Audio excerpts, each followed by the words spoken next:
Otis Redding and Try a Little Tenderness ending our show this evening. Thank you so much. Hope you enjoyed all the music that we played tonight. Thanks for the advice about the trying to retrieve our cat. I shall be going home throwing dirty laundry all over our hedges and getting out tins of salmon and tuna and trying to entice him back, shouting Ponyo gleefully into the night, and fingers crossed I'll update you tomorrow. Don't forget to stay tuned to Radio 2. It's the Folk Show coming up next. This is BBC Radio 2 on the Sounds app, on your smart speaker and on 88 to 91 FM.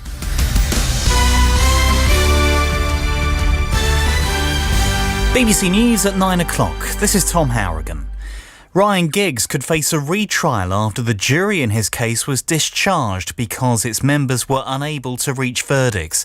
The former Wales football manager had been accused of controlling behaviour towards his former partner Kate Greville, as well as assaulting her and her younger sister Emma in November 2020. He denied the charges.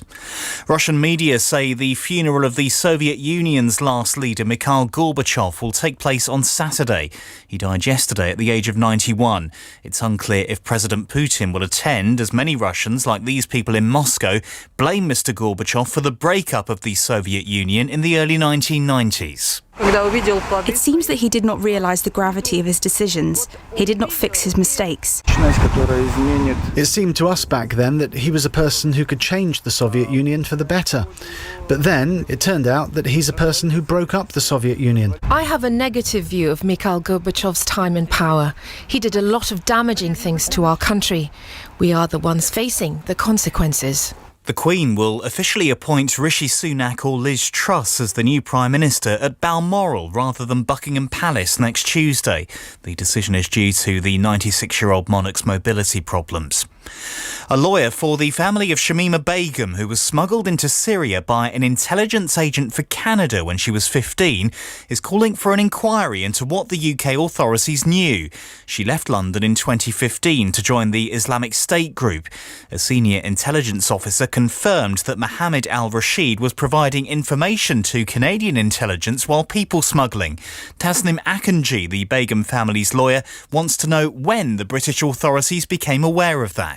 Given these revelations, we really need an inquiry as to what the UK police and security services knew and what their involvement may or may not have been in the trafficking of British children to a war zone and allowing them or being involved in them joining up with a terrorist organisation. The government has declared Devon, Cornwall, parts of Somerset and the Scilly Isles to be a bird flu prevention zone to tackle the rapidly rising number of cases in poultry farms and flocks of wild and captive birds. Increased precautions will be introduced to prevent the highly contagious and deadly virus from spreading. Jeff Knotts from the RSPB says it's not an isolated problem.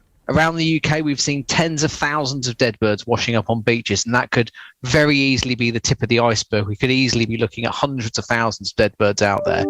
And the situation is so serious that we could even be looking at the global extinction of one species, the great skua. So the stakes for our wild birds could not be any higher. Jeff Knott from the RSPB. BBC News, it's 3 minutes past 9. Listen live on the BBC Sounds app.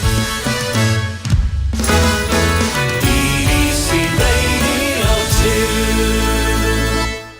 Hello and welcome. Genuinely, it is the Folk Show. Tonight, an hour packed with folk and roots music of all kinds, taking you on a trip round Germany, Norfolk, Canada, Mid-Wales, Massachusetts, Derbyshire. First, though, down to Louisiana and the king of the Zydeco. Push back the tables here.